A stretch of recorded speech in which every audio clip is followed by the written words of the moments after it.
আসসালামু আলাইকুম প্রিয় শিক্ষার্থী, আশা করি সবাই ভালো আছেন। আজকে আমরা রাইট ফর্ম অফ ভার্বসের আরেকটা নতুন ক্লাস নিয়ে আসলাম। আজকের ক্লাসে আমরা আরও সাতটি মোস্ট ইম্পর্ট্যান্ট রুল শিখব, যেগুলো সবার সচরাচর মনে থাকে না। আশা করি আজকের ক্লাসের পরে সবার মনে থাকবে। তো চলুন শুরু করি, আর ভিডিওটা শেষ পর্যন্ত দেখার অনুরোধ রইল। তো আমাদের আজকের প্রথম রুল হচ্ছে, কোনো বাক্যে যদি মোর দ্যান ওয়ান অথবা মোর দ্যান এ থাকে তাহলে এর পরের ভার্বটি সিঙ্গুলার হয়, কিন্তু মোর দ্যান টু অথবা মোর দ্যান থ্রি থাকলে এর পরের ভার্বটি প্লুরাল হয়। যেমন more than a boy was guilty, মোর দ্যানের পরে এ আছে তাই ভার্বটি সিঙ্গুলার হয়েছে। মোর দ্যান টু বয়েজ, এখানে টু বয়েজ হওয়ার কারণে ভার্বটি প্লুরাল হয়েছে। মোর দ্যান টু বয়েজ আর প্রেজেন্ট। হাফ, লিপস, লর্ডস প্রভৃতি এগুলা পরিমাণ বোঝায়। যেমন হাফ মানে হচ্ছে অর্ধেক, লিপস মানে হচ্ছে একটা বেশি পরিমাণকে বোঝায়। এমনি লিপস মানে তো লাভ দেওয়া, কিন্তু এখানে একটা পরিমাণ নির্দেশ করবে। লর্ডস মানে হচ্ছে প্রচুর। তো এগুলো পরিমাণ নির্দেশ করা। এদের পরে যদি কোনো সিঙ্গুলার নাউন হয় তাহলে ভার্বটিও সিঙ্গুলার হয়, বাট এদের পরে যদি প্লুরাল নাউন হয় তাহলে ভার্বটি প্লুরাল হয়। যেমন হচ্ছে half of the work is done. তো এখানে কাজের একটা অংশকে বুঝিয়েছে, মানে কাজটা এখানে সিঙ্গুলার নাউন, তাই ভার্বটিও সিঙ্গুলার হয়েছে। তো কাজের একটা অংশ হলে কিন্তু সেটা আসলে সিঙ্গুলারই হয়। একটা কাজ, একটাই কাজ, সেটার অর্ধেক অংশ মানে কিন্তু একটা সিঙ্গুলার অংশ। সো নাউনটি সিঙ্গুলার হিসেবেই কাজ করবে, তাই ভার্বটিও সিঙ্গুলার হবে। Half of the apples were bad, বেশিরভাগ, হাফ মানে হচ্ছে অর্ধেক, আপেলের অর্ধেক অংশই, আপেলগুলোর অর্ধেক অংশই খারাপ ছিল। তাহলে আপেলগুলো, তো গুলো বলতে এখানে আপেল 10টা হতে পারে, 15টা হতে পারে। ধরুন যদি 10টা আপেল থাকে, সে আপেলের কিন্তু অর্ধেক অংশ 5টা। তো 5টা যেহেতু একটা প্লুরাল সংখ্যা, তাহলে ভার্বটি অবশ্যই প্লুরাল হবে। তো এখানে half of the apples are bad, আপেলগুলোর বেশির অংশই কিন্তু খারাপ ছিল। এর পরের রুলটি হচ্ছে not only dot dot but also dot dot, মানে হচ্ছে নট অনলির পরে একটা সাবজেক্ট থাকবে, বাট অলসোর পরে একটা সাবজেক্ট থাকবে। তো এক্ষেত্রে আমাদের শেষের সাবজেক্টটা অনুযায়ী ভার্বটা বসবে। যেমন এখানে আমরা দেখতে পাই নট অনলির পরে একটা সাবজেক্ট আসছে, বাট অলসোর পরে আরেকটা সাবজেক্ট। তো শেষের সাবজেক্ট যেহেতু প্লুরাল, তাই ভার্বটি প্লুরাল হয়েছে। Not only Meena but also her friends are going there, শুধুমাত্র মিনা নয়, মিনার বন্ধুরাও সেখানে যাচ্ছে। তো মিনা কিন্তু সিঙ্গুলার, প্রথম সাবজেক্ট। তো প্রথম সাবজেক্ট অনুযায়ী ভার্ব বসালে ভার্বটি সিঙ্গুলার হতো। যেহেতু আমাদের রুলসে লেখা আছে যে শেষের সাবজেক্টটি অনুসারে ভার্বটি বসবে, তাই শেষের সাবজেক্ট প্লুরাল আছে, ভার্বটিও প্লুরাল হয়েছে। নেক্সট রুল হচ্ছে দ্য গ্রেটার পার্ট অথবা দ্য গ্রেটেস্ট পার্ট, এগুলো যদি পরিমাণ বোঝায় তাহলে ভার্বটি সিঙ্গুলার হয়, আর এরা যদি সংখ্যা বোঝায় তাহলে ভার্বটি প্লুরাল হয়।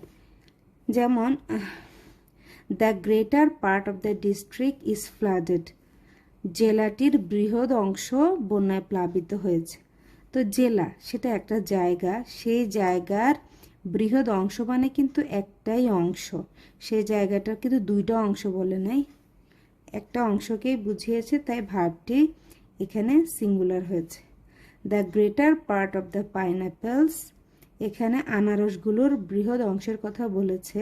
তো আনারস যেহেতু গুলো এখানে প্লুরাল নাউন, তাহলে এটা সংখ্যা নির্দেশ করেছে, আনারসগুলোর কিন্তু সংখ্যা নির্দেশ করেছে। আর এখানে বৃহৎ অংশ বলতে 10টা আনারস থাকলে সেখানে 6টা বা 7টা হচ্ছে বৃহৎ অংশ।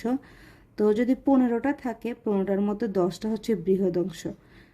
তো 15টা আনারসের মধ্যে 10টা কিন্তু একটা বৃহৎ অংশ হলো, এটা প্লুরাল নাউন, তাহলে ভার্বটি অবশ্যই প্লুরাল হবে। তাহলে এখানে সংখ্যার যদি বৃহৎ অংশ বোঝায় তাহলে একটা প্লুরাল সংখ্যা, প্লুরাল নাউন পাই আমরা, তাই ভার্বটিও প্লুরাল হয়। কিন্তু যদি কোনো একটা জিনিসের পরিমাণ বোঝায়, ডিস্ট্রিক্ট একটা জায়গার বৃহৎ অংশ একটা পরিমাণকে বুঝিয়েছে, সেটা কিন্তু একটাই অংশ থাকে, তাই ভার্বটি সিঙ্গুলার হয়।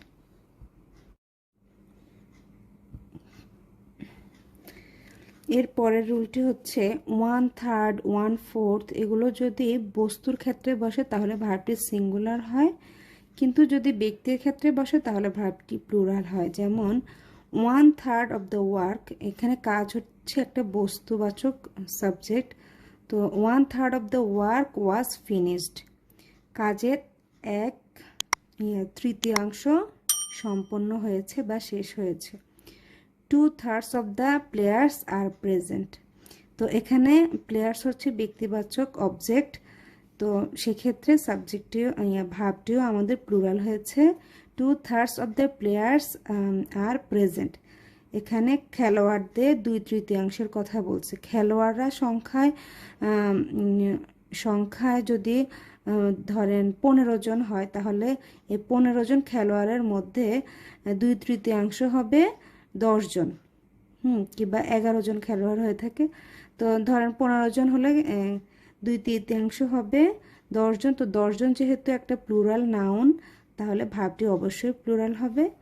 তারপরের রুল হচ্ছে 1.5, এদের পরে যদি প্লুরাল নাউন আসে তাহলে কিন্তু ভার্বটি সিঙ্গুলার হবে। 1.5 লেমনস, এখানে 1.5 এদের পরে কিন্তু প্লুরাল নাউন, বাট ভার্বটি সিঙ্গুলার হয়েছে। তাহলে আমরা কোনো বাক্যে যদি 1.5 দেখি এবং এদের পরে অবশ্যই কিন্তু প্লুরাল নাউন আসবে, বাট ভার্বটি সিঙ্গুলার হবে, এটা মনে রাখতে হবে। 1.5 লেমনস ইজ এনাফ। এর পরের রুল হচ্ছে আনকাউন্টেবল নাউন, আমরা সবাই চিনি, আশা করি এর আগের ক্লাসগুলোতে আমি আনকাউন্টেবল নাউনের অনেকগুলো এক্সাম্পল দিয়েছিলাম। আনকাউন্টেবল নাউন বলতে বোঝায় যে নাউনগুলো আমরা গণনা করতে পারি না, যেমন sugar, salt, hair, water, milk, এগুলো আমরা কিন্তু গণনা করি না। সুগার যদিও গণনা করা যায়, কিন্তু আমরা কখনো এটা গণনা করি না। তো এই ধরনের নাউনগুলোকে আনকাউন্টেবল নাউন বলে। এদের সাথে যদি নান অফ থাকে তাহলে অবশ্যই এর পরের ভার্বটি সিঙ্গুলার হবে। যেমন none of the work, work হচ্ছে কাজ, এই কাজকে আনকাউন্টেবল নাউন ধরা হয়। তো এই আনকাউন্টেবল নাউনের সাথে নান অফ থাকার কারণে ভার্বটি আমাদের সিঙ্গুলার হয়েছে। তাহলে নান অফের সাথে যদি আনকাউন্টেবল নাউন থাকে তাহলে ভার্বটি অবশ্যই সিঙ্গুলার হবে। এমনিতে আমরা জানি আনকাউন্টেবল নাউনের পরে ভার্বটি সর্বদা সিঙ্গুলার হয়। তাহলে none of the work is done, মানে কাজের কোনো অংশই সম্পন্ন হয় নাই, তাহলে কাজটির কোনো অংশই সম্পন্ন হয় নাই, তাহলে সেটা তো অবশ্যই সিঙ্গুলার সাবজেক্ট মিন করবে, তাহলে ভার্বটি অবশ্যই সিঙ্গুলার হবে। আর আমরা জানি ভার্বের শেষে, সিঙ্গুলার ভার্বের শেষে অবশ্যই এস বা ইয়েস থাকে। তো আজকে এতটুকুই, সবাই ভালো থাকবেন, আশা করি ভিডিওটা দেখে অনেক উপকৃত হবেন। তো আল্লাহ হাফেজ।